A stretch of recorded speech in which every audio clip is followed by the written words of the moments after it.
136.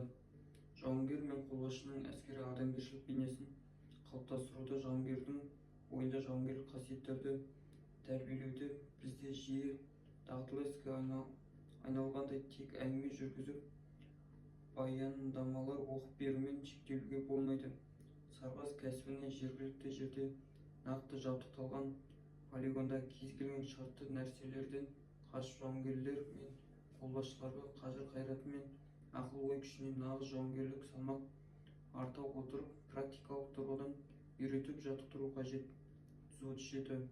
Моральдық және қажыр-қайрат жағынан мықты болуға тәрбиелеу, үнемі адам жанына үңіле білуді, оған назар аударып отыруды, игілікті құлшыныстарға қанаттандырып, ерік күшін, адамгершілік, моральдық қажыр-қайратын, ақыл-ой қабілетін нығайтуды, адамның адамгершілігін жеке және ұлттық мақтаныш сезімін саналы түрде түсінуді, өзінің күш-қуаты мен қабілет-қарымына деген көзі әбден жеткен сайын сенімділігін және әрбір сарбаздың өз қару-жарағына деген сенімділігін нығайтуды талап етеді.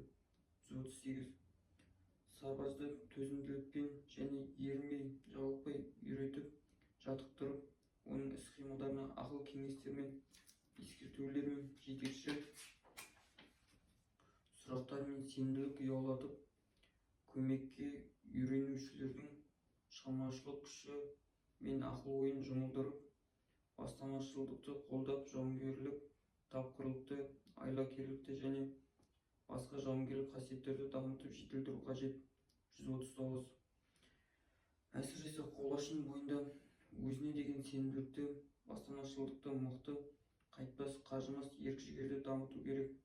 Дұрыс әрі жүйелі ойлай білушілікті, терең ойластырылған шешім жасай алушылықты қалыптастыру керек. Барлық кезде оның пікірімен санасып, ой-пікірін қолдап дамытып отыру қажет. Үнемі үйретіп және олардың үйреніп отыру керек. 140. Сарбаздың ауыр бейнетті еңбегі мен өміріне шынайы тұрғыдан талдау жасау негізінде үнемі жауынгерлік рухты көтеріп отырған жөн. Жауынгерлік ұжымның ынтасып, әділ түрде бағалаған орынды ерік-жігер мен бастаманың кейбіреулердің бұдан да жақсы нәтижелерге қол жеткізуіміз керек деген жалған ниетпен үнемі нашар деп айтып тұқыртып тастайтындай басып тастамау қажет. Қолбасшы күнделігі. Бауыржан Момышұлы.